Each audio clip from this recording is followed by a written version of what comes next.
আসসালামু আলাইকুম।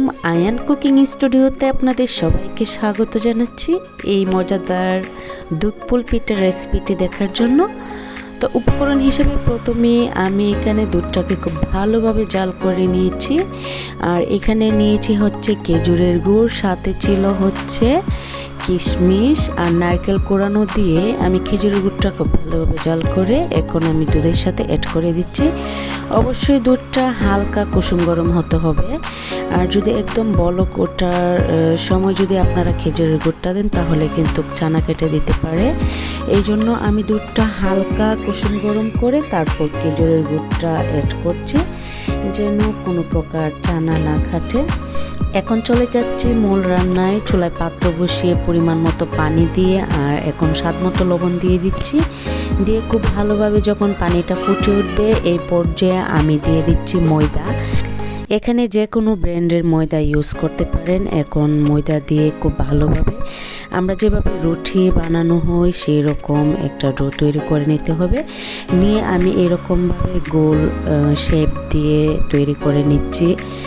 এখনই পিঠা বানানো হবে। আর যে এখন যেটা দেখতে পাচ্ছেন এটা হচ্ছে পিঠা বানানোর কাটার। আপনারা যে কোনো পিঠা বানানোর শেপ দিয়ে কিন্তু পিঠাটা তৈরি করতে পারেন। এখন সেই গোল বল করে উপরে দিয়ে হালকা হাত দিয়ে প্রেস দিলে কিন্তু পিঠাগুলো হয়ে যাচ্ছে।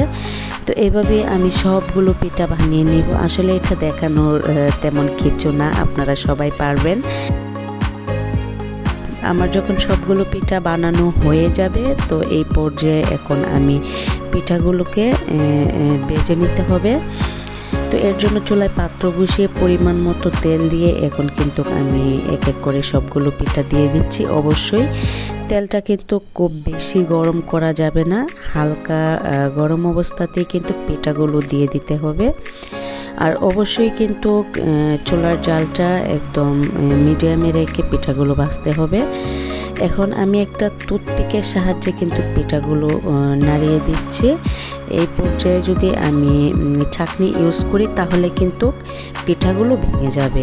তো হালকা যখন ফ্রাই করা হয়ে যাবে তো পরে কিন্তু আমি চাটনিটা ইউজ করছি যেন পিঠাগুলো এখন পুড়ে না যায়। তো এভাবে আমি খুব ভালোভাবে সময় নিয়ে পিঠাগুলো ভাজতে হবে যেন ভিতর দিক দিয়েও খুব ভালোভাবে কিন্তু। তো পিঠাগুলো যখন খুব ভালোভাবে কালার চলে আসবে একটা ব্রাউনিশ কালার তখন কিন্তু পিঠাগুলো আমি তুলে নিচ্ছি। পিঠাগুলো যদি ভিতর দিক দিয়ে সুন্দরভাবে না হয় তাহলে কিন্তু আপনারা যখন দুধে পিঠাগুলো ভেজাবেন সেক্ষেত্রেও কিন্তু ভিতরের দিকটা শক্ত হয়ে যাবে, খেতে ভালো লাগবে না। তো অবশ্যই কিন্তু সময় নিয়ে পিঠাগুলো ভাজতে হবে। তো আমি দ্বিতীয়বারের মতো আমি আবারও পিঠাগুলো দিয়ে আবারও ব্রাউনিশ কালার করে ভেজে নিয়েছি। এই পর্যায়ে আমি তুলে নিচ্ছি, নিয়ে সরাসরি কিন্তু এখন আমি দুধে ভিজিয়ে দিব। তো সবগুলো পিঠা যখন হয়ে আসবে আমি এভাবে দুধে ভিজিয়ে দিব। আশা করছি খুব সহজ ওয়েতে আপনাদের এই পিঠার রেসিপিটা শেয়ার করতে পেরেছি। আর খেতে কিন্তু খুবই ভালো লাগে, মুখে দিলে কিন্তু এই পিঠাটা মিশে যায়। আর এভাবে রেখে দিব সারা রাতের জন্য। আর অবশ্যই নর্মালে এখন যেহেতু শীতকাল নর্মালি কিন্তু এভাবে পিঠাটা খুব ভালো থাকে। তো ফিরে আসছি আমি পরদিন সকালবেলা।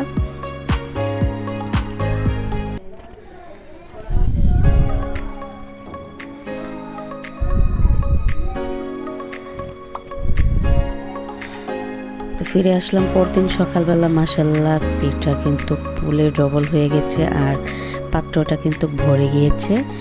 আর দুধ কিন্তু সবই চুষে নিয়েছে, অল্প একটু দুধ নিচ দিয়েছিল। আমি আপনাদের সার্ভ করে দেখিয়ে দিচ্ছি। মাশাআল্লাহ পিঠাটা খুবই সফট হয়েছিল, খেতে খুবই মজা হয়েছিল। আপনারা অবশ্যই এভাবে ট্রাই করবেন, খেতে খুবই ভালো লাগে এই শীতকালীন পিঠা। তো আপনাদের যদি এই রেসিপিটি ভালো লাগে ফ্রেন্ডস অ্যান্ড ফ্যামিলির সাথে শেয়ার করবেন। ভিডিওটি যারা ফেসবুক পেজ থেকে প্রথমবারের মতো দেখছেন প্লিজ আমার পেজটি ফলো দিয়ে রাখবেন। আর আমার আয়ান কুকিং স্টুডিও একটা ইউটিউব চ্যানেল, প্লিজ সাবস্ক্রাইব করে দিবেন। তো পিঠাটা আপনাদের আরেকটা পাত্রে আমি উঠিয়ে একটু দেখিয়ে দিচ্ছি ভিতরের দিকটা কেমন হয়েছে। ভিতরের দিকটা কিন্তু খুবই সফট হয়েছে। আপনারা এভাবে একবার হলেও ট্রাই করবেন। আর আমি যে পিঠা কাটার দিয়েতে আমি পিঠাটা বানিয়েছি, আপনারা চাইলে যে কোনো ওয়েতে কিন্তু এই পিঠাটা বানাতে পারেন। আর অবশ্যই ময়দা দিয়ে বানাবেন, তাহলে কিন্তু পারফেক্ট একটা রেজাল্ট পাবেন।